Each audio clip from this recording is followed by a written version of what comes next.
Cuineoiste tá fáilte roimh ag an díospórt a Phoibli tá ngéarchéimeanna ag tuairisc.ie agus tá sé ngéarchéimeanna ba chuirde marrá le cabhair Parlaimint na hEorpa agus tá muid anna bhuíoch don Parlaimint agus do fionúla Craoltóir atá ar deant an Máirín as tacaíocht agus an ócáid seo agus an tráth lena muinneann sé tráth leanúnach tá go leor fáilte ag an faoin teideal generálta láithreach bun chuirte an líon láithreán ag tuairisc.ie hana féin agus bei tuile ábhar a chur an siomh agan amachchan seo. Ina measc nó san áireamh an díospóireacht seo mar bei padchréalach a dhéanamh den ócáid seo. Agus mar dearm tá fáilte roimh sa Seán se an ireachtas i go láirne agus rih gatainine tá nó a bheith éisteacht ling lín an Istearnaí. Is mis sé Cathal mo Coille tá mar chathaoirleach an ócáid agus níle denam tá nós agam beidir gur droch nó sé ach seo hen nós agam onas nach gur muid ama mú agus go dogamid an erid ama dan na cainteoirí agus daobh se ceisna chuir tuairimí a phlé agus mar sin de gan chuir síos mór mílteach a dhéanana na híana bretha atá imahananta mar is íana bretha iad go bhfuil míon tuairimí simúla fiúntacha téagartha le nachta acu i gcónaí mar sin tá mé míadóibh ní le drochfeasach bhálairt tá fuam iad a chur an aithne agus scuile leo fá 5 nóméad a dosachbáire agus sin feicimid rachamid ra an buinte sin leis an téama generálta tá leacaí amach an díospóireacht seo se sin na ngéarchéimeanna atá chláir an Aontas Eorpa faoi láthir agus amachchan seo agus ar nóid tá muid a smaoinú agus is sinna gceist an táchan Eorpach a bheits ar bon na mína beltaine. Mar sin chuna muid tús leis a gcaint 5 nóméad an duine mar hasach le Máirín na Ghadhra agus sin rachamid ráid ina dia. Máirín.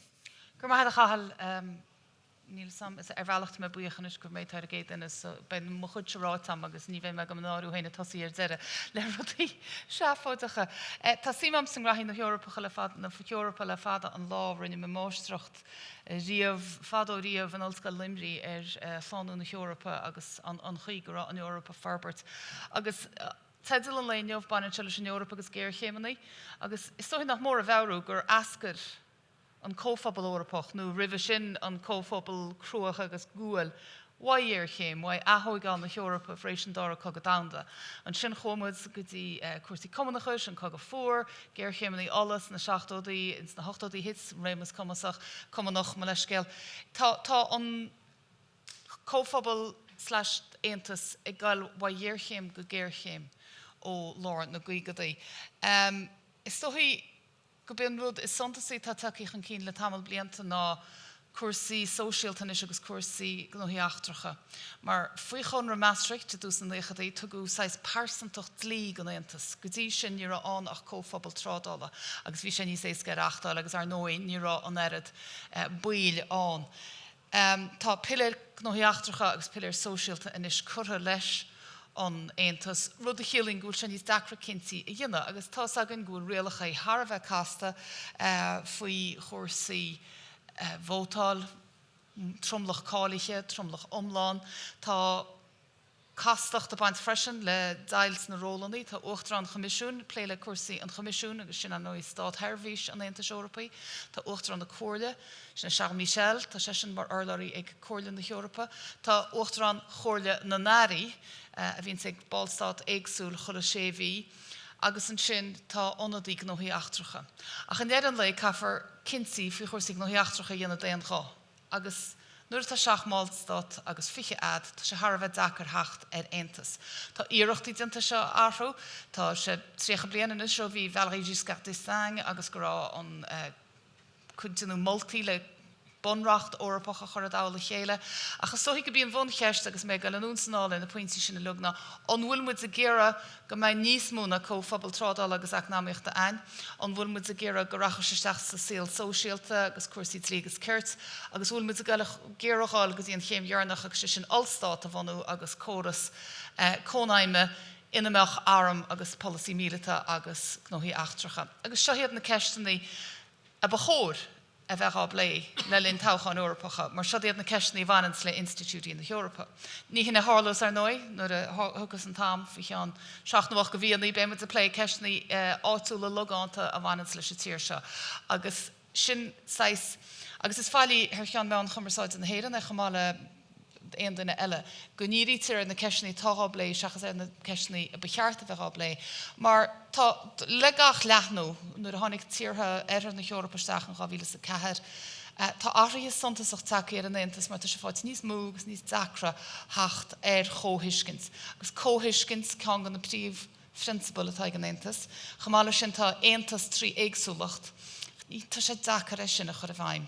Agus má leantar leis sin ins na blianta tá machróin, agus tá cancer hir na hir Jugoslávia, tá cancer an Ucrain ar nóí lig an isteach, tá cancer an tair clefad an lágus cé go gusar sin ó horas a ríist agus a ríist eile tá an chaint sin an. So tá mé cheappa go bin rud a suntasí a bhainans leis an Eorpa faoi láthar ná bhfuil fá behantais. Anhfuil mu a géire cóphobal, trádala agus acnáíochta. Tá sé bailí háir sin inis tána gnéthe eile annach bhfuil mu a géir tiile cúchta thuirthób sin, an bhfuil mu a gáil ní fáide síos bóthir an allstáit, an bhfuil mu a géire a sin dhéana. D'oibre an tAontas go mar hampla le linn Covid, mar bhí málar tú vaccíní agus rudaí. Cé nach bhfuil cuasaí sláinte nach dagan siad faoi réim cúchta baininte sin leis na bhfuilstáit. Tá fáid mhórach faoi láthair le Gaza. Tháinig Ursula von der Leyen amach an chéad teachtain agus leir sí mar arlairí gan tAontas Eorpach ní hinén ról atá ag Ursula von der Leyen mar uachtarán ar an gomisiún. Agus go páirsanta ní bheith lochta be agamsa dámeach bhfuilstáit an tAontas site síos agus heachta ar chó hasa agus ar chó hiiscins fin dearcata acab. Ach níl éon duine a bháin faoi mar atá an tAontas faoi láthair. Bhfuil se de chóir mar is sin dhéana. Seachas beidir uachtar an chóirlinn an airí, sin an té is tábhachtaí mar inéire an lei dat tú cant ar seachcíine chiad go bhfuilstáit agus tá go réalta sin a bhfuil flachas aca begónaí fin chuidir smúgan na polisiche agus nó go mbeidh an plé agus an díospóireacht agus an tiidirmhartaíocht dhéana a ghail céim eile. Ní féidir a ghail céim eile, catha tAontas na málstáit a bheith agat. Agus cothó sé sin deacrochtaí tréis an bhreatimachta. Chunnig mu chamáil agus bhí an fróise sin. Agus is a gimachta bhí siad. Saolacha málas bheit se damach mu a sí síos agus a ggéire rudaí a aontú le chur chuige nó a bheith agan fi rudaí. So tá mé cheappa gúil se ná an Eorpa i mo thuirimsa agus tuairim fearsantí, ní léon bhonú san éáitán. Gúil se ná is anála ghlacha, sí síos agus na rudaí seo lé ceart agus tuairimí na málstáit áil, solidator a rá a cuma polisiche nó agus a chur rudaí a bhaim. A chahos dails agus dacrochtaí a ríist. Mar an aimimetáid an tAontas Eorpach óbaníbh na cínú gur siocháin ar bhórin Eorpa. Agus sinna chasam a cínú. Gur maithe a chail. Gur mágad a Máirín, Tomaí Conghaile. Ola Cháirde, Timmertáisih, tá sinnta jazz a bheith rás an seo ag Nárachtas, tá sé tamil de bhlianta an inis ó bhí man seo agus tá sé rós a bheith over más go ríist agus ar fandal an le aniu. An tAontas Eorpach a ré na ngéarchéimeanna, bhfuil is féidir ar rá bhfuil an tideal aontainta crin Cathaoirleach faoi láthair thug Máirín léargas cimsíthach ar an olfector ar fád bhain leis an tAontas agus gur inneal masra casta atá. Tá mis an ddíras Jack Bleicher ar ceann na ngéarchéimeanna is mó nó an ceannas prainní darlam héan. Tá mané sé bliana caiithú mar Aistritheoir leis an Commission Eorpach agus tá go leor de fallaíthe de bhartais an tAontas feiceagam. Ach as más na gceannar fad is mó is dótha hu I bhaimmarm na an tathhrú éireide. Tá policy más ar cimsíthach ag an tAontas le go an lec leis na tathhrú éireide sin an cóintú glas don Eorpa. Tá sé ar an phláán is ullmhéine tá ag bloc polisiúil ar bí ar dón. Agus an bon sprach go bonach na go an mhórin ar an céad mhórin mór in na hEorpa ar an céad mhórin éireid neodrach ar dón faoi fiche céige. Ach faoi fiche céige bheith sé tarrant ar 7 bliain díis. Be go leor daoine sa seomra seo ní bheith an seo heiliú. Tá sé anal ullmhéanach mar fallaí ach seansnach bhfuil sé ullmhéanach go leor. Tá sainolaithe timpachta agus cóhéal arálinn le blianta fada inis ghfuil an tathhrú ag teacht. Ní ga ach arcart ar an nuaíocht fiú le coppla seachtain nuas an Seán dhearann leis na tiltte mar aanaise ar sin. Bhí an saoú is teo riú agin ó hosí na tafaid an saoú seo. tá trimach ar fod an dón, tá tilse in Painéal. Tá mis sin go leor ama chaithú an neisgurt na Hedaile agus neisgurt na Spáine le coppla bliana nuas, agus is feisle mar alah ggóil se omlan mí compordach a bhéon sin le linn an tairí. Tá chorú réachtanach le coní dhéanús na ceantartha sin, de daoine óga cos le daoine sa seomra seo, ag smaintú ar bhga amachchas na ceantartha sin is feisle mar agus tá ceantanas isce an, tá isce trúlaithe an. Sílan daoine inis ggóil feib imirce an, ggóil an imirce róhór ag chateteach ag an tAontas fan go dosíonn an imirce éireide. Ní amháin isteach ag an tAontas héan ach tíbhtíad an tAontas, be daoine bogam amach dearthain tíbhtíad a glún nó gá ó dheisgurt na hEorpa ggóil níos faide ó thuí. Ní hílam héan go déan an cóin tú glas an Eorp in lech leis na feibanna éirithe seo. Ceann eile darnáide má tá an planid faoi bhrú, má tá spécis faoi bhrú, tá Virginia mar cinna faoi bhrú, agus tá an targalaach bia faoi bhrú. Tá targalaach titithe ar fod an dón im léana, titim trocha faoin géad an Ucrain, ceann na háitna is mó gran ar dón, rúis go héirithe Tomaí, Canada fásta, mar sin be feibna olhóra targalaach de bia agin. Agus dúrach a caintear cinneal ar bhain náisianta, a héan Janamid wad níos mó bia importal, na mar Janamid asportal, nuair a bheits brú níos mó ar na sláirí bia a gceann James Lena, fihe blian, cin actuaimid an bia ar fad. Ní rálim héan go déan an cóin tú glas an Eorp in lech leis na ní hagann se ar na gréithe sin den athrú seo. Agus is tócha is conceapínta lehanatón tá sin do mór tá sé Jackar áine heiscint cé có tromcúiseach síla sa bhéise. Có héirithe nuair a bhíon nuacht dúilteach an bíon siad a cléanú ag an cinna déana cinneal ar gligan na chur sa gaiineh agus cinneal bhil go leanú se ra gan an ceiste heiscint mar ceart, ach sílan go sin an mogin heiscint ní amháin ggóil an tarthú airide ag teacht ach tá sin seo, agus go bonasach tá sé cinelín le cóin tú faras agus cóin tú eile bhí an le tamalanuas, tá sé ráte ag go leor agriachtaí cóhéal gur cinneal méid ró bhagatón, cinneal róháil, agus sin náitiúilmid inis. So sehas beidir a bheith ag géirí an tarthú airide a cúlú agus an tardaigh seasa a cúlú béaring dúireach inis fé ag olbhú don himplachtaí nó tá sé ag teacht. Agus dearthain héan as na ngéarchéimeanna ar fad atá roiinid ar ngéarchéimeanna ufasacha déanúla a tarlú inis sa bhanáthair atá go mór ar insin nachan seo sa seomra seo le míonúas fásta dúchlein bhaine leis an CLG gotáach agus an dáil rahiimiide an lech le fa sin. Dearthain gur bé an tarthú airide an ceanna smó a rahí a bheith Máirín sa seomra seo. Agus ní amháin gur raithí sé a bheith mar an Eorpach ach raithí sé a bheith mar an dón ar fad. Sílan go sé do ggóilgus ar an ní amháin cinneal ceanreaachta léirúgus go pointse tá sé léirú ceanreaachta sa réimse seo ach becórdá fásta cinneal ceanreaachta léir bhain dónda agus daoine tíorthaí eile cos leis an Sín na stáidéantaithe sppragu le níos mó a dhéanú ar an ceis seo Tomaí rud nach bhfuil ag tarlaí fuair láthair. So sílam héan gur sin an ngéarchéimeanna smó agus tá go leor rudaí eile le pléagin agus seans go raithimiid níos deimhne isteach sa scéal seo ach sinna go dtí seo gur maigad Cathal. Míle mágad.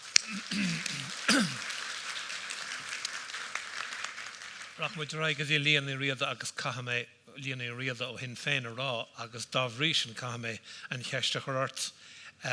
An Iarfheisire nó sin defnithe? Iarfheisire cinnte. So mar sin ní dis an Cathar seola go man Sathairn áíre ach ní bheith a hasú sa chéad táchan eile. Ní bheith me hasú sa chéad táchan eile nó an táchan an íag san fiú. Mar tá níos mó céalagam ná san. Ach sin ráte is tócha fe mar tá an ástrom gur thug tuairisc an cuirdam chun bheithin sá. Tá síirse go munis is tócha láirt ar cuasaí an tíl mar Iarfheisire. Cá mé rá an tíim le gachrad ghfuil an bert caiinteoir eile trééis rá, tá sé gach ngéarchéimeanna chlúdach ar lí. Agus tócha gur bhhain beidir láirt ar Mohéal Parsonton ar a bhís hás an Eorpa, agus nó dí gorála mís mar ghuine hálan agus mar Pholatóir. Agus bhín cartlánig Máirín in san dúirtí, look, is tólam ghfuil muintir na tíre seo go mín si de cappa ghfuil an Aontas Eorpa táid a mohan san agus ní léon buinte geirlingna an Sathairn áíre. Ach tá, agus is sé chótáchtach nar a bheith Pholatóirí, cosúla Seán, a tachaí bhórnoras, a lorg bhórvótaí go lárach sib leis Painéal ar Cathaoirleach an Aontas Eorpa, agus cad an tunnachar gur féidir lingna immer to mohan. Ná dit fará ob an féidirling tunnachar a bheithing an. Agus féidir, agus camas na buicfuintí gur airí lumsa bhaint amach nar a bhí sálan, agus is stolim gur rud an a háach a bhí an, le líon bratamach, bhí sé chótáchtach an cóin túin an chéasa a chosint. Agus de chur is reachtaíocht le chéile, agus de chós amon stocarucht, agus amon idirhhartaíocht le gach Feisire, gach pártaí, agus dúirt le look. Cahamid coin tuin and kiss hosant lilling bratamach. Agus bhí áhasram an lá úd gur chuisteach sa Parlaimint agus beag nach gach Feisire gur vótáidir ina bhábhar agus tá sé sin inis mar páirt an protocol. Agus risélum an meas is tócha gur léirigh na páirthe eile agus na feisirí eile chur an políocht lethíomh lí. Bhí mar go léir a gobar a dróna síochána. Agus níos mó ná riamhann is Cahamid an obair sin a hapú. Mar tá na ngéarchéimeanna ú fásach seo ghfuil tuismamach as ar ggóir gach lá agus a dul an olcas. Agus is dólan ghfuil na héirnig cé gur tír beag sin ghfuil míid ar imil na hEorpa. Tá míid láidir ó héhann próséis síochána agus sais honest brokers sin. Agus mar sin is dólam gur chóirding an cócht sin a úsáid chun an deis na hapú de bhar na ngéarchéimeanna háte amach san Ucráin agus a Palestine gan áras. So sin ceist go méid gáthíirling. De bhís ar an cuiste iascaireacht agus bhís ar an cuiste bosiad agus ar an cuiste cultúr agus tanga agus is socha rud eile go raibh an na háach dósa go pásan ná carúla deire chuir le méilú an tanga agus de fór mar gábhilún breise chun gur dro aistriúcháin agus a tangareacht rud go raibh go húntaach agus tá sé táach go dige chardíó go bhfuil inis i tethe ón tír seo de bhar costa sí marachtála go digann siad go bhfuil slí beheile buntamach tíúsáid na Gailinge agus an buntáiste tá an so ba bhhain béidir díúir sin bagáí níos mó. Tá scóla míad na reachtas ar nó agus féchantar na buntáistí atá buinte le bheith mar Gail agus gúil an tanga sin ar do thuilegat. So be sin canas an rudí maithe go mar abtar buntamach san Eorpa. So célíonn sé gur féidir leat fiú mar Feisire éanaach rodí a buntamach ar leas an phobal. Ach cathú bheith tilnach láirt le ghoin eile agus bheith mar dúirt Máirín níos luithe. Sí síos agus beidir an mecht níos mó ná ag an bord go bhfuil leis céile aribh bre osal.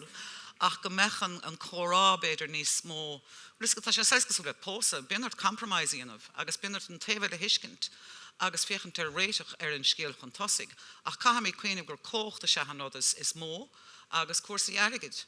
Agus nar eicimid chunas mar a catar airgid hás an Eorpa agus an airgid a háteacht an Sáitríd Cap agus an CFP tá ar ferramóí beag ar fad scrista agus nílid a tacht thneis tá ar iascarí tá in ab decommissionúir na báid ar fad so tá an airnáid sin scrista.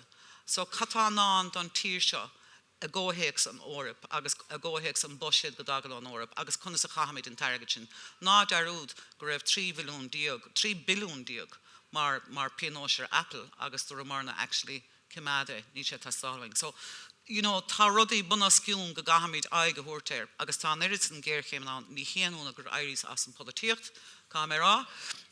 Mar tá sé chó dachar do éon fadatóir na freigraí go léir a bheith go.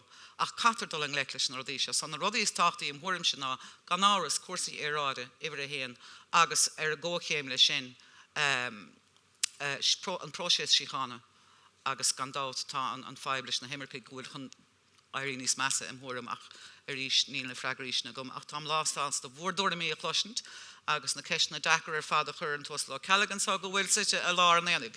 Gur mágad.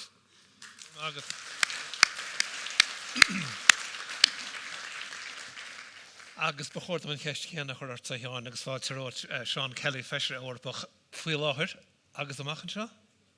Agúna bré. Bet a hasamh? I mean about Cathal. Mar only to me party. Big me san miocht kime. Ach filahar tá me ma Feisire agus tá me meisre ó Ghadhra san éideag agus nó Ghadhra san é. Tá bhrí sin nuair a chuig me go dtí Parlaimint dús, caiim mé rá nach raibh mórán chun amach agam ar cuasaí na hEorpa ach chuig mé ann mar dúirt lír, dibrig mé agus dála mé agus tá ard bheas agam ar an tAontas agus tá as ar marrá go bhfuil lándaíine san Eorpa go bhfuil ard bheasacha ar an tAontas chomá. Agus cúpla bliain ó hin nuair a bhíidir a cain féin Parlaimint cap na Parlaimintigh go mbeadh go lán tíre ag fágáil an tAontas. Bhí Máirín le pen ag tacht chun cín sa bhreang agus mar sin de.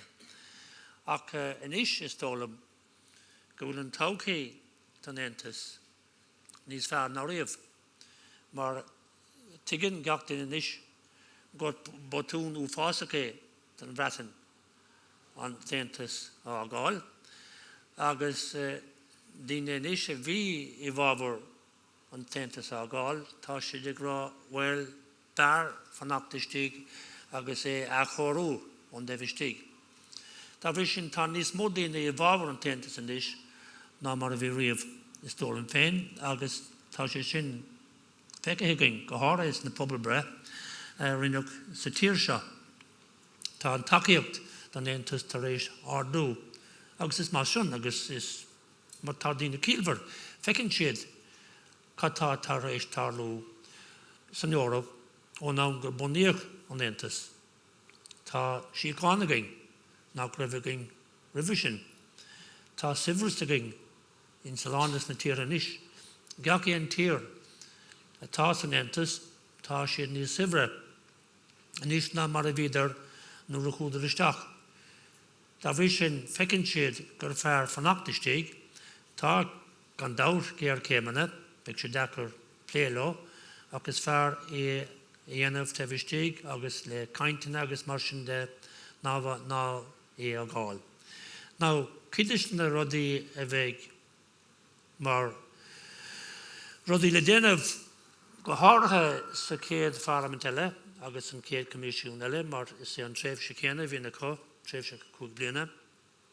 A dús méadú an tAontas. In úna tíre bheith ag fágáil an tAontas anois, tá siad ar géirí taptaisteach, agus is tócha gur deachóir é sin, a caiigh siad eile leis. Ní dhearnach é le cúpla bliain le déimlíonna beag nach nús. Tá bhí sin tá tíre go súla Montenegro, Albania, Bosnia-Herzegovina agus mar sin de. Agus beidh siad ag géirí taptaisteach is tólam taobhistigh de cúig bliain. Tá an Ucrán ag géirí taptaisteach, agus cé go bhfuil siad mar iarthóirí fi láthair, ó soda go bhfuil siad comhmúr sin, agus na dacrachtaí a bheith ar có, ní éicim go mbeidh siad ina máil omláin an tAontas go ceann tamil fada beidir ar Liadh chuig deimlíonna. Go háir ó soda go bhfuil gur tír talmhaíochta an ceann is mór fáil san Eorpíad a bhí sin bheocha lána leasathe le déanamh soda dúchaigh siad isteach. Gan dabhtar be an tréimh sé seo sa Parlaimint bhí sé faoin cóin tú glas an chuid is mó don Eorp. Ach an tréimh sé eile an cúig bliana atá roing, beidh sé faoi conas gur féidirling na rudaí atá insan na dlíthe go léir anois, máidir le Liadh Aistritheoir conas gur féidirling idir chur a bhain. Agus is tólam go mbeidh sé sin I bhard níos dacra ná dlíthe a bhunú ag rá go féidirling idir Liadh 5 fan géad, 3 fan géad, 5 fan géad idir seo agus bliain éigin eile. Bhfuil tá 3 timpeall an cúna agus caithfar dul chun cín ón bhéad a éiscint go tapig go háirithe gúrsaí Aistritheoir mar a bhaineann le cúrsaí talmhaíochta, cúrsaí dúnslíochta, taistil agus mar sin de. Tá bhí sin feibetágaing agus caithfar déile leis. Go dar nó ceann eile atá tar éis teach cín, ná conas mar a bheith an Ghaeil idir an tAontas agus tíreach súl leis an Rúis agus an Tín. Nuair a bhí Angela Merkel ina Chancellor sa Gearmáin, bhíidir a géirí dul chun cainte leo, ceapadar nach meoch cogadh go deo ríis, agus mar hampla líg sí don Rúis Nord Stream a 1 agus Nord Stream a 2, a bhunú agus bhí an Gearmáin ag bra go thuilis go mláán ar an Rúis beagnach dá fuineh. Tá sé sin a thar anois, agus tá sé ag athrú maidir le a lán tiúnsclíochta chomá go háirithe an graim atá ag an Tín ag a lán rudaí fi láthair. Tá bhí sin feicimid conas mar a déileáil míad lei sin amach an seo, agus tar nó fi láthair an feib mhór Samhain conas gur féidir an aib sin a réiteach maidir le Gaza agus Israel. Tá sé dechar ach tá túramí agsúla is tólam ina landas na tíre san tAontas ná mar atá in éireann seo. Ach mar a dút mar inige tús, caiimid síisias, caiimid fé cónódrúch agus is féidirling, agus an rud carta dhéanamh, agus únta sin an rud is deacra álamach, Coille an rud cart. Ok, Cathal. Tá me cappa gur chóirúin díúisteach ar ábhar amháin, mar gur bé táhar smó tá gur álteacht agus múisiim ar ghaoine agus ar scanrú gachhuiir a bhreanna muid ar línan ar an nuacht sin ar náis céanna bhean ar Gaza agus Israel. Mar go núisian sé an cheist seo agus bhaidim díoch fíorigh an Painéal ar bhailimh se túir an nachta faoi agus sin ágáil fuaimhse. An cheist seo a bhfuil lehéad go rud agus an Eorpach an tAontas Eorpach. Mar bhreanú tú mar hampla agus ní lánach sampla bháin an bhótáil rún a bháil sas láhaí ag Cóhanál Generálta na Náisiúnta inar a drama bháin ón Eorp muidir an asc ar bachóir go meach sas láhaí an agus tá muid a bhótáil ar hon hí tír eile ar níl muid chun sas láhaí a lorag agus sin scata tír eile ón Aontas céanna ar stéan siad an bhótáil. Rud mar a dearm sin fá go gcuirim an ceist. An fiú bheith caint ó riomh cuasaí siochanna, cuasaí taileoireachta, beidir cuasaí na Húcráine ach cinnte cuasaí an bhean éair, a bhfuil lehéad go rud agus an tAontas Eorpachán, sin ar Aontas nó eagraíocht a bhfuil sé a cumas éonrad dar ire dhéanana ar bhealacháin nó ar bhealach eile. Fágam an cheist fuamh nó ein túir matagaí faoin na cuasa seo a bhhaim dír bhfuil indar na Painéal bhfuil fannar a labhart faoi seo. Máirín. Gá hachamar cuoine mar an rátas a rinne George W. Bush. Who do I call to talk to Europe? Níl lehéad a go rudán agus Aontas Eorpach ar an ábhar seo, mar tá seachmáil stát éagsúla bhfuil tuairimí éagsúla gnóíochtracha acu. An féidir a bheith? Caafar síos agus é phlé. Ní féidir a rá is mi se X, is mi se Y, is tá me caint ar ceann na hEorpa. Cahar próise se ebrúmach agus sin tá seanna Coille muil an muilsa dé go máil agus muil an siad go mion, bhfuil muil an siad níos mine fós in san Eorp. Bíon chuile fróise fadalach, ní lánach breanúcha fada agus a thugam bhreatamacht. De bhengarrán san níl an carta go cinnte Tomaí léir éagsúil agus tá sé táchtach go naithnítar go bhfuil carta faoi le gach báil stáit, onas nach fuirimid ar fad mar allstát a bháin, agus sin rud a táchtach do gach báil stáit. Agus de hála achtrií agsúlan ar a bhís a hálan gur ceistíag an ceistíireach sin. Ach a rudaí cho táchtach le síocháin, mar a dearm is tosíocht allmhóra sin, agus beáileit gur tosíocht do gach báil stáit go bhitamis éon tú ar sin, agus arís tagann sé chun rá look, okay, lag ar latíh cuasaí cócht agus airgid agus achnamíochta ach féchar an prósés síochána agus bheith mar dúirt níos le. Siúil chuintear prósés síochána an tuaisceart? Well, yeah, agus é sinna úsáid mar bhacaáil go sé dentagann sá gur chóirga mé mis an prósés a chur a bhaim ó héh Gaza agus go tardú sa manir. Ach bhfuil sé sin ar chumas an Aontas Eorpa, nach léir nach bhfuil? Well, Cathal leanúinte raige tríal gur féil le Tráchtaire sléige, mar cadéile an ráhfuil an, seasamh siar agus rá, ok, leanna raig din bú rá agus mar áfar na mílte daine. So Cathal bheith dóchasach gur féidir na difriochtaí a chur leatíh agus síos agus tacht ar réiteach ar an brósés síochána sin. Agus i gnáam géana a tuairt an meast an na báilstáit go bhfuil nefsblach. In our era, ní hé dúgus an Aontas bheith ag géirí geagfeidh san dam a réiteach. Agus an fá go bhfuil áit lárnacha có inslandas na feiban na múra, ná nachhfuil na náisiúnta ag obair má ba chódóid. In our era, buí an náisiúnt aontathe ba chóirgéich ag déanamh an rudaí seo. Ach níl siad, mar níl an cumasacha, agus inis tá an Aontas ag géirí tactaisteach, agus an our era tá an Aontas có-aonta agus a déiteigh siad a bheith, os rud ag go bhfuil seachtas fethe báil stáitán. Agus tagann siad le chéile, agus déanann siad a níhil.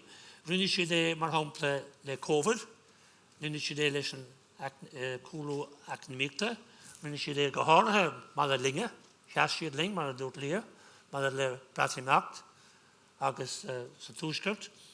Agus sa cá seo tá sé níos dreachra mar a dearm tá tuairimí éagsúla, difriúla, idir landas na báilstáit san Eorp agus go hára mar atáginge sa tír seo.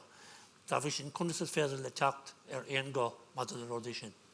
sé seans go las be intacht an fáil a Cathal ach Louis Máirín agus Liadh an focail próses is próses an tAontas le níos stáid créichnú le ton agus tá sé gceist an sprochatán mar aontas na teachtar Conghaile agus sílam héan i gceist rannaí i gceist an bhana ar níl Conghaile an fáil ach an bailthe is fearr an teachtar an Conghaile sin na choráiseach do bon luchanna agus beidir go gcuir sé intas arganí fáil ach nuair leon tú bon luchanna in aontas eorpaí tá sécan a gibhar a héan tá díagní an duine a gibhar a dá agus tá carta déana a gibhar a trí agus a bhéine sé díreach na mísa seo tá caite ní hílthe go ró a lehéid do bhain luchanna ag an aontas mar sin an teachtar an Conghaile sin ba chóir go món do bon luchanna sin a grí gach idir bhartaíachta a dheantar idir na tíortha iad héan agus boníthe sin sílim go mó siad abal de teachtar Conghaile ar an drochar faoi lethir níomid ag an stáid sin go fáil ach báilm a smaintú go món tAontas abí go leor an teacht ar chorthaige den cingeal sin.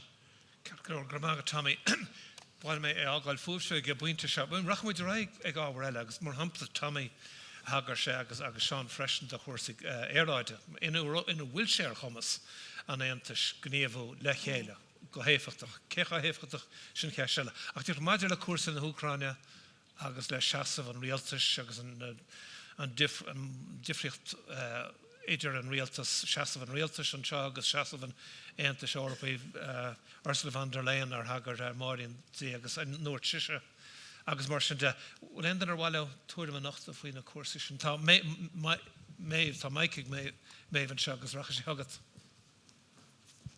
Dúrad tanim bheith buíoch. Cínse gur mí má bhéh agus na Painéal léir agus tuairisc as sin chuir le chéile.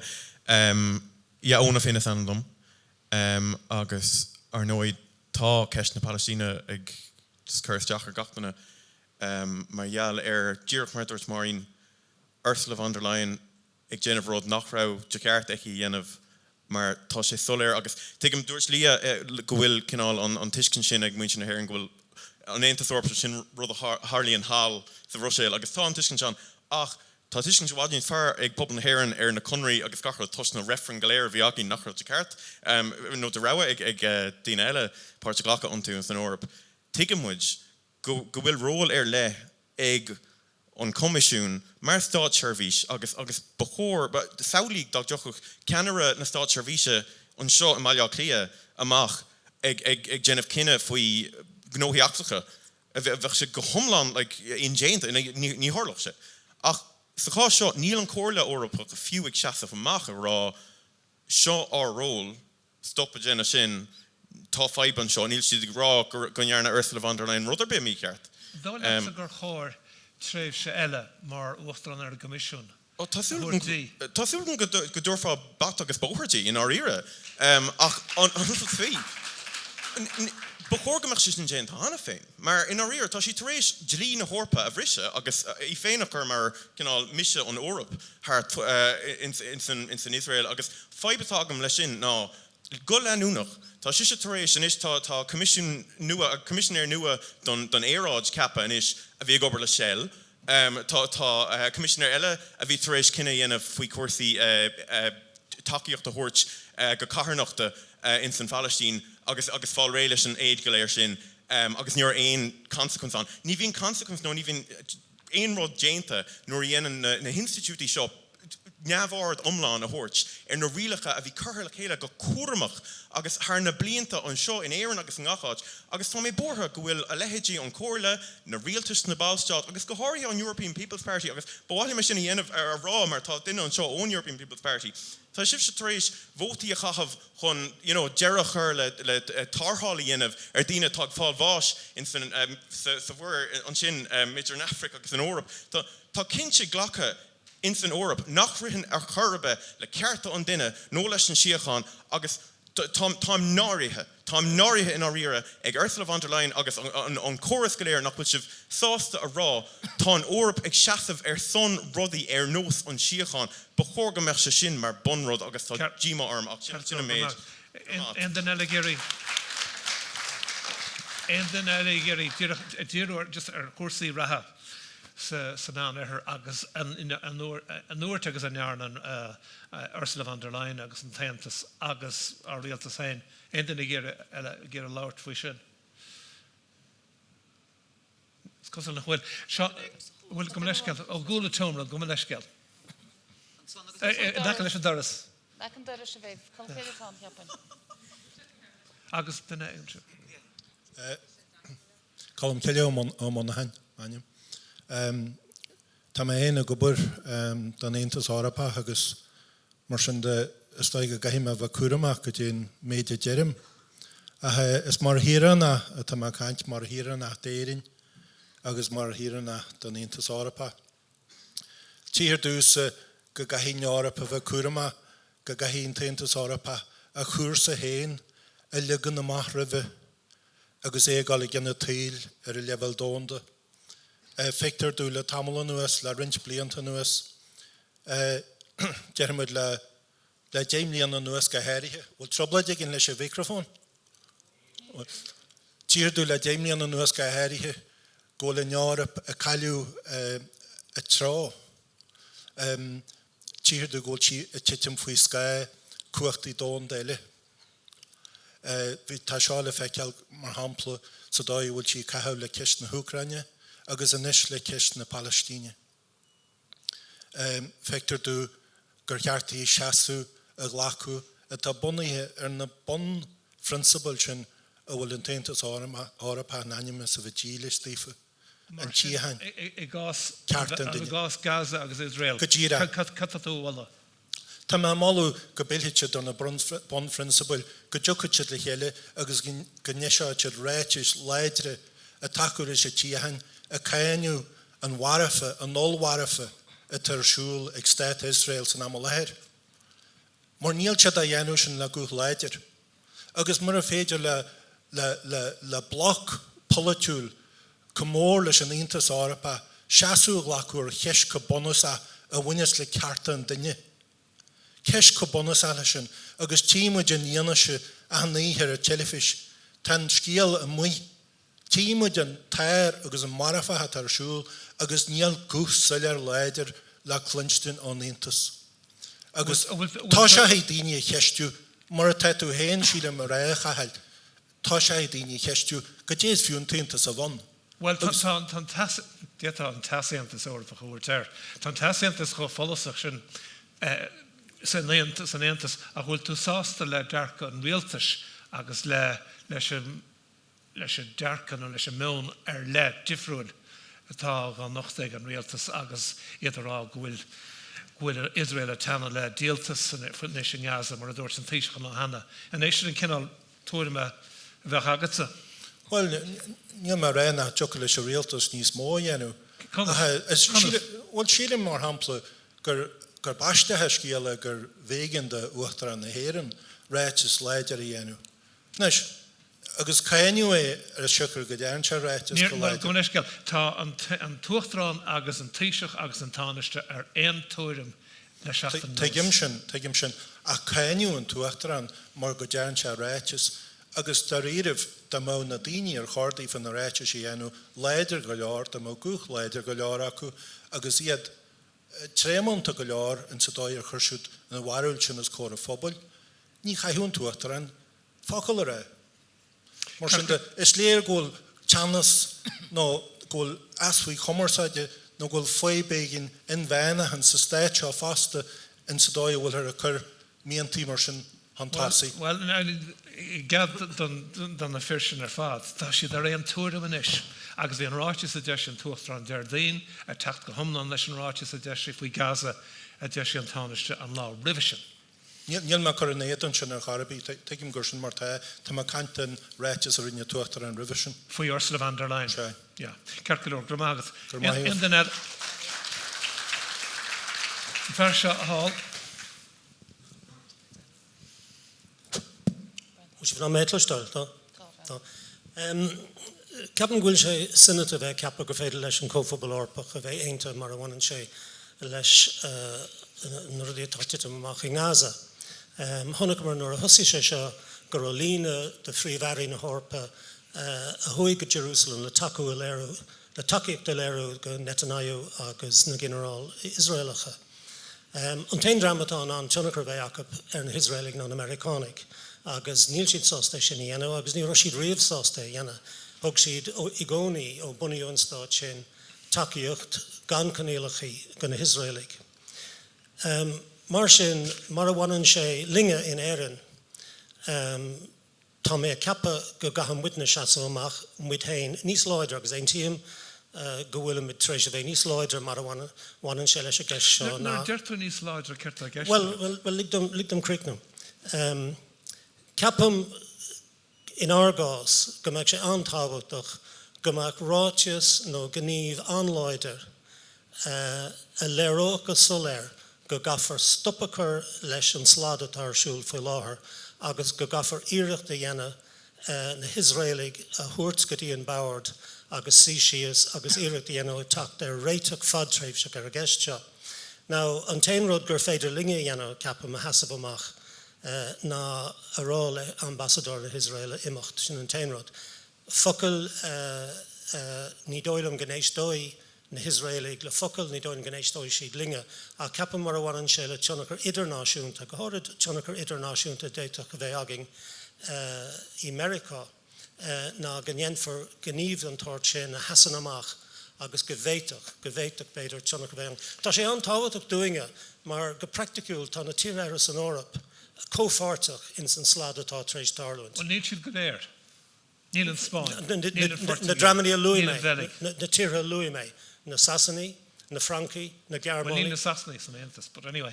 Well, tá brónar, okay. Ach tiggin tú gad ag eistam. Na príomh tíra san Eorpa. Na hostírig agus mar sin de. So just capam go bhfuil sé antábhacht dúinge go mbeadh mit an an seasamh amach as a rá well rinnemar níhil ag an level ba airde bhí mar an anna dhéanamh. Okay, gur mágad. In den eile, tá fear chúl sa líne ghearannach an sin, caihireach an sin, necha leis aráile.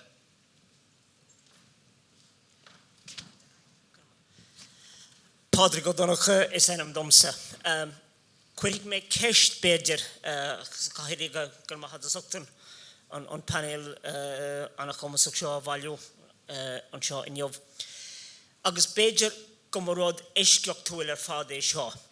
Ach ón méoch a chumas ag stáit ón chóphobal a rá leis na Palestínig agus leis na Israelig. Tá mídna sásta más áilih. Tailor beidir nó gasra tailor I specialte a ceappa.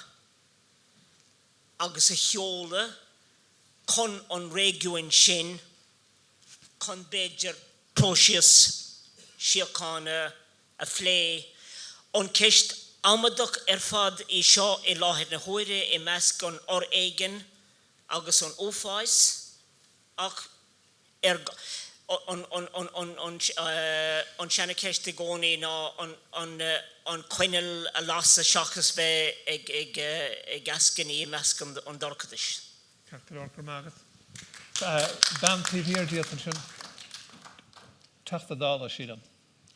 Gur míl mágad Catherine Connolly Tráchtaire neamhspach ó Coille hir agus ag tógáil an méid atá ráite ag an burt Bhuatla marrá níla góchan dénta ag an rialtas.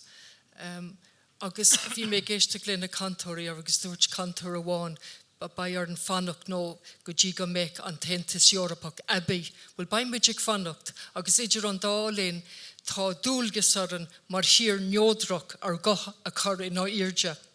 Agus tá gá níos mó ná riamh é sin a dhéanamh, agus I gal areis go dtí an rialtas rinne an tánaiste agus an tíiseach job mach go dtí puinte. Ach ní rá siad sásta dul an bailach log agus arm na Israele a cháú as an ár atá arsúil I Palestine. Agus just chuna bheith crin go leor, bhí ráiteas sa dál caiiciis nó tríseachtain ó hin, agus raibh na ráiteas sin an cluiche a dimar an rialtas ná rúna chur as cór na dála gan díospóireacht. Onas go rathí an scéil sin amach go rá an dál tífhir den rún seo, nuair nach rá.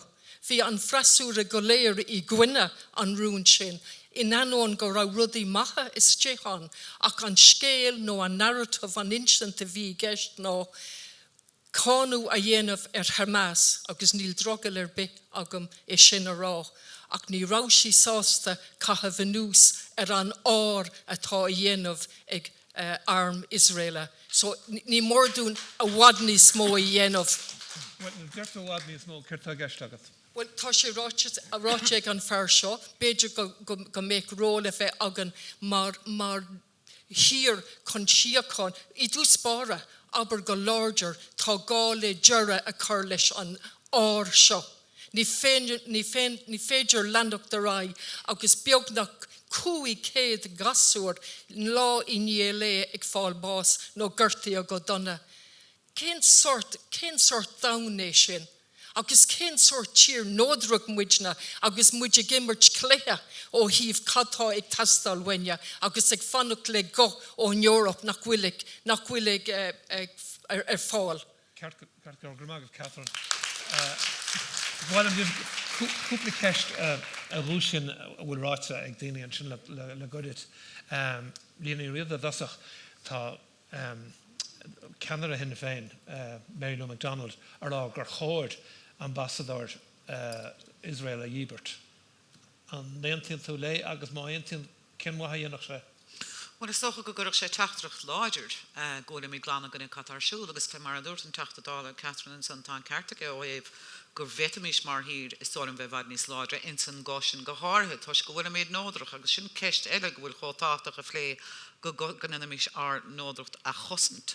A chomáile sin is toch go gaise tas nó fiochantar aber coscanna ach na muochta, mar a bhfuil fáil an teachtracht, mar a bhfuil chun síos agus an scéal a phlé go síomhíalta ród náion for, caithfar is toch a fiochant Cadaile gur féidir dhéanamh chóir fiochantar coscnach nuachta, chóir an ambassador a dhíbert agus mach.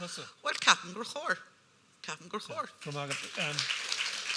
Seán Kelly, dohhair bhíon na cuasa sin an ambassador agus laidú na coscéig an Frádáil le Israel? Well, a dús bhhaile mar rá go nán Ursula von der Leyen botún. Rinne sí botún mala le éire a dús go má. Mada le alta séliúg agus cartig sé. Ach ag dearna dála ní féidir le mórrána dhéanamh. Chóir an réaltas tac mar tá ráil a déanamh blion segan ar nói. Chóir an réaltas a bhíana se an táú ar a freagracht mar uachtarán ar govisin. Chóir an réaltas taú le haid tréimh séile mar uachtarán. Well, caiith tú fécant ar an abar ar rinne sí go thomláin agus go thomláin tá job má déantacha. Tefh mó den na rodí sin. Ach ní lisagin an bhfuil si I bhábhar do le raig. Ach beag sé dachar dí mar beag naide cénis nach raibhice an uiarnach. Ach ag an angéna de bhar an tlí inar ránítar an útrán na commissionéir is ná ire na príomhara is na tíre a hagan de céile agus má bhíon na ggóhin tacaíocht ón na príomharaí is féidir le do raig ach muna míon ní bhaid sé. Bheith hasas ásta le ar san umlan? Ó, san umlan, tám sásta le. Is dólam go nana sí anna job mada le ahrú a ráda, mada le COVID, mada le cuasaí Ghadhra agus go háirithe. Tá sí réada canis, mada leis an tín agus an rúis. Cheiste le chur an fear seo ar ggóla tí an sin ará gur chóir nó go méidir gur chóir adranaí nó taileir éigen a chóir go dtíon man ar chaníireacht díana béidir donna man adran idir an dáhéamh mar luath tusa anna sprócar níos luúhan. Dóile sa gúil fiúnta sa míanamh sin? Capan go chóir fiochantar go chéan féidireachtaí tá ann agus má cháiríonn sé sin is tólan go bhfuil an tí seo puinte áthaig agus taithí agus stair go digamid chun is mar hitan or lí seamach agus go méidir go bhfuil míad is spás chun le héad rud a Bertie Hernbeidir. Ha! Nílim rocinta sin nílim se rá. Tá sé tréis golóiríon a bheith tá díine nach é. Seán? Gur mulla anna bha mar níl mórrán mulla ag tacht fé láthair. Tá lán cána ach níl moltaí agus sin mulla má. Dar nó caithfar a dús cosca chur le Netanyahu. Tá sé in áiríre cosú le Putin. is sais dactor fílahor agus osrode go hála sé seo agus éine fihara tá sé gur ag díalta sa bhaintamachníos agus tá sé imethe ar fór ar fad sin an céadal. An dar caafar íortaíanamh na gíala a ligan séir. Agus in sin ará leis na tíre timppel na háte caiimiid síisias agus mar a dút an fear sin adhraníí chumach beidir go dúr an dáhéamh le chéile. Mar munadá líon rud éigen nua leannig sé seo raig a ríis agus a ríisiile. Dúirc le fellú ar ceismáid le Ursula ar náid is fástaí méid chuid éanta seach tá caiint seo mar gra hiranach ach tá mar sos garam a fásta mar sin beidir go níos mó síirse agam na mar bhíon de gra. Agus heagla mar rá sa Bhroisiil agus Luxembourg a másc ibrithe néanta seorpaí gohfuil anmhí hasacht ar fádón, maidir leis an cinneal rás éonar ar insi a dús na mísa seo. Bheith intas an dónár manis do maid si héan sásta leanú se ré sa ról agus tasúlagam déir nach mé si an leanúin sa ról sin agus go an céad tehan eile nach mé sián. Ach Louis Seán rud simú ní bolúise fásta go ruir sin nach bhfuil an raigraachtar an éantas a bheith ag réiteach gach ceistar ar dón agus dóthg bhfuil an cearta go punse ach i gceist na Palestíine tá freigrachtar an Eorpa don is tíorthaí orpacha a cruúthaí an éag fásta siars na daitheidí. Mar sin fiú ar an foiinte sin amháin sílan go bhfuil dúilgus ar éantas ról níos forrasaí a léirú sa ceisio. Tá mé ceappa gur féidir a bheith seftúil seo freisin ó híomh ról hain agus ról an éantas is féidir til Cathhairleach amach, is féidir til cúna a thuirt. Tá muid fí láthir a seaasta siar agus a duine martán dána idirnáisiúntaíana. Bíocht muid cáódaíoch, déireach an Eorpa, bei muideach an cín a thuirt Cathhairleach mar deirem. Tá sé námig duine cínta ag leibhéil a cínt cána dionar bhí aim na náisiúntaithe, agus nó go mbeidh lasú de heisa cínt ar a ggóirla sláándála agus an bhíteo.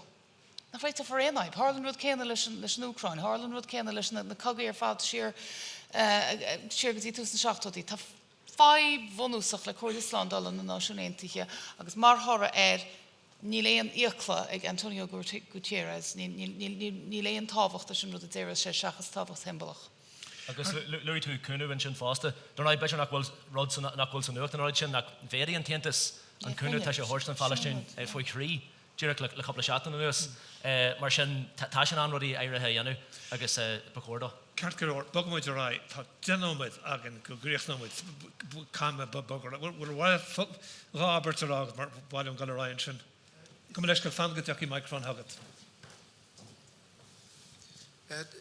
Tá sé soléir gur imróir mór agus cuachtach é an Eorpa sa domhain.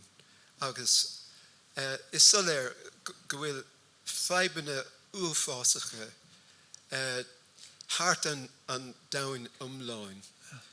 Tá rialtas an domhain de dhí, mar dar fis, níl návid ar bit agin taobh mu. Níl ach muid féin ar an pláinéid seo. Ba ceart go méic rialtas domhanda níl na náisiún aontaithe ag ibrú mar gheall ar crus a bíon ag tíortha nó eagraíochtaí láidre. Ba ceart go méic rialtas domhanda ann agus Well, better than Ní ná máireach a hiocca sé. Cáime tú stopid sin mar níl mór an am fáceag an gomanesceil. Agus díoch bhailim tíoch an chlár cainte oscailt nó leanú amach.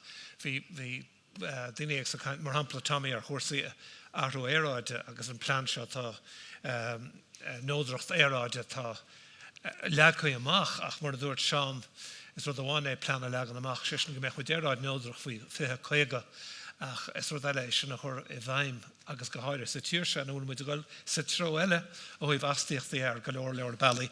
Agus ábhar eile tíirech ar bhaile aon den a lua. Mar hampla bhí mé brenn ar chlár mar a bhí go leor agus an cinnte ar chlár bháiríonn an seachtláán cúplaíoch in os cuasaí gailge agus is bra an rud é go bhfuil stádas effi go bhfuil omláin an is ag an teanga go háigh sa Eorpach. Ach cén wathe an ar bhreanúir na cinál deachreachtaí nach bhfuil fiú a tanad a réiteach sa tíir seo cuasaí pleanála a dhaoine ar mion le daoine le gailge mion le chur fuaithe sa Ghaeltacht. Cuasaí AI Intracht Heirga Breagás Nes mar dem na cuasa se ar fad bhfuil an túir ein duine ar a banna le ggéar a labhart faoi se anis nó agus sin fuamh se bheith se Máirín. Bhálam sa leras fin gné planála luatún sin a Cathal agus chuirtir an bhilleán ar an Eorpa go minic as rudaí a chuirint údrás áitiúla agus údrás an réaltas sa tír seo i bhaim. Cána chu sin go bhfuil anáid leis fi láthar an Habitats Directive na gnáthógaí.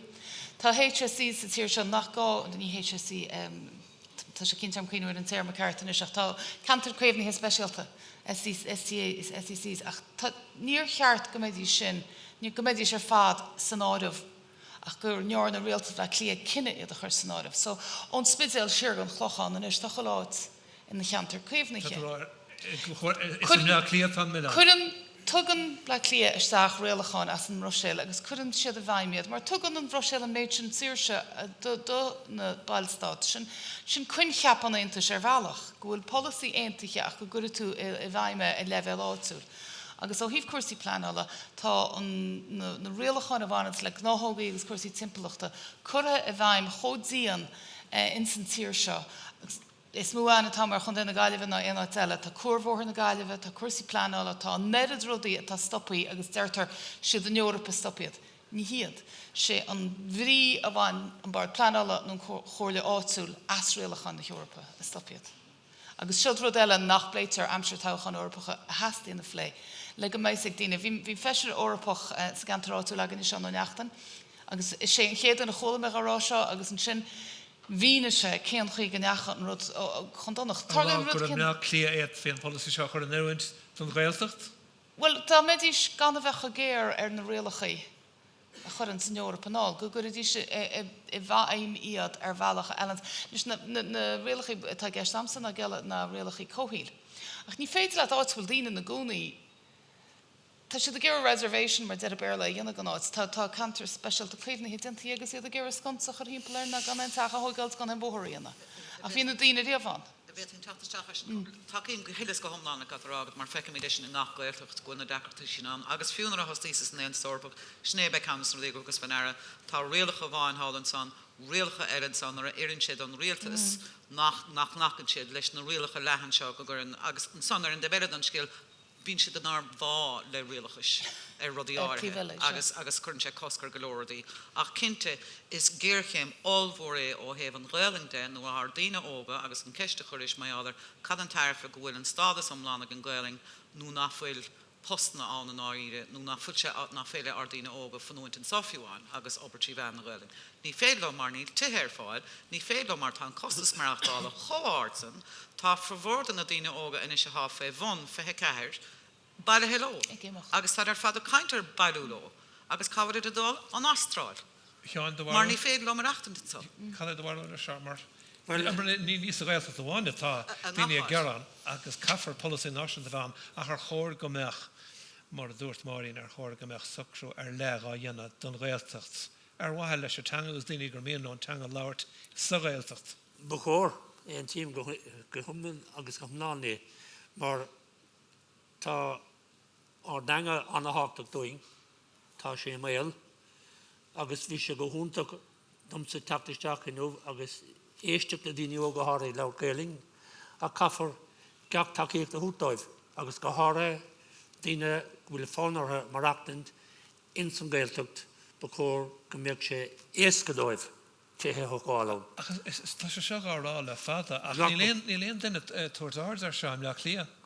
Well, tá mise tar éis rá leis an tuiseach agus an táiste agus tá sé dé tútaisteach inis asathe mad le cuasaí planála. An raig siad fada gohin ní me dócasach. Go an Gaeltacht agus go daine le Gaelan gur féidir le túsáid áil ó heh planáilta hiocht? Cinnte lána bháhar ach rud bháin níl ceartad lí go bhfuil ceach duine ógaigh fágáil.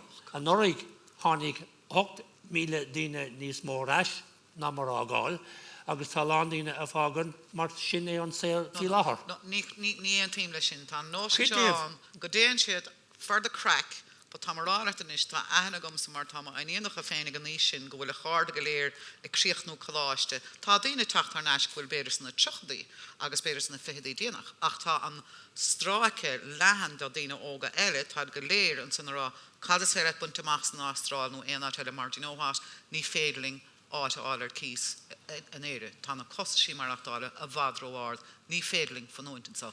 Ní hé go léir géir gemacht for the crack. Bhíon cuide go gan Níl siad dul don crack, ní léananig rá gúil sé dul don crack. Tá mar ní féidir le conaí an Tá aithne go mar a landíine óga a táid fágáil chun taithí áil an saoil. Ach tá sé fear gur an norig a landíine ag tacht a reis agus an norig hall 8,000 díine óga a reis níos mó ná mar ágáil. Ceart go leor. Tommy de tena leis a glásúr ach Tommy. Dúirc ínta gastam, dúirc mar clanseogan in sin tá neart ceisna eile a deanú dothir don teanga agus don géaltacht don áid banú na túthe ceisní imirce glóirí eile. Ach fós éon bíon rinsdaoine sa tír a cuair agus cúteú fan stadas cad is fiúdá a bheith an. Tá sé agin le fadan tá sé granta gloch le coppla blian.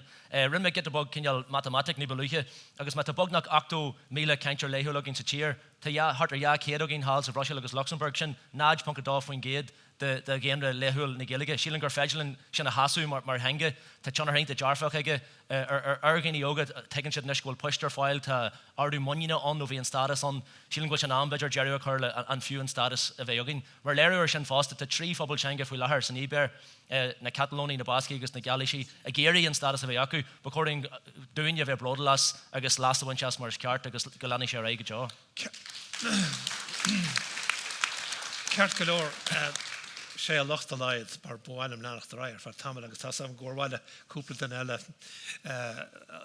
túirme nóá an nachta ach tá an éiritin ar a glár lectrónacht den iireachtas ítach seo ní féidir an muile chuir agus cáid stoppa chuir le ag buinte sin. Ach sin ráite gur maithagaí sacht bheith in ardanta as túirmí an nachta ceisina chur agus mar dearm leiscean ar Ireland tiile a phlé. Ach bhhainm dúirch buchas gáil ar gáchúis ag go deire agus an chéad buchas a bhhaile mar rá agus mulla freisin agus am cínta go mé se bhar réon túirm le gatainine ó thuairisc.ie leis an agathar Seán go Ghadhra agus go háirithe le hiiriseir na bliana ar rinne aráine obair na gapal don ócáid seo agus é a legan amachchaí. So má heasananta bhile a bhuichas agus mulla tiltte ag mo cholechaí méobh ní thualáin.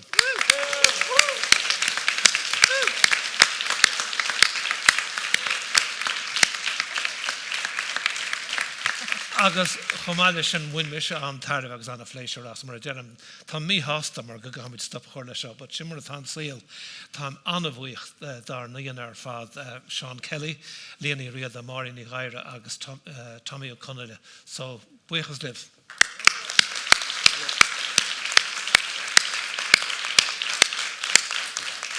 Agus sin bhfuil wainge buin salt as a go deala gan ócáid. Yeah.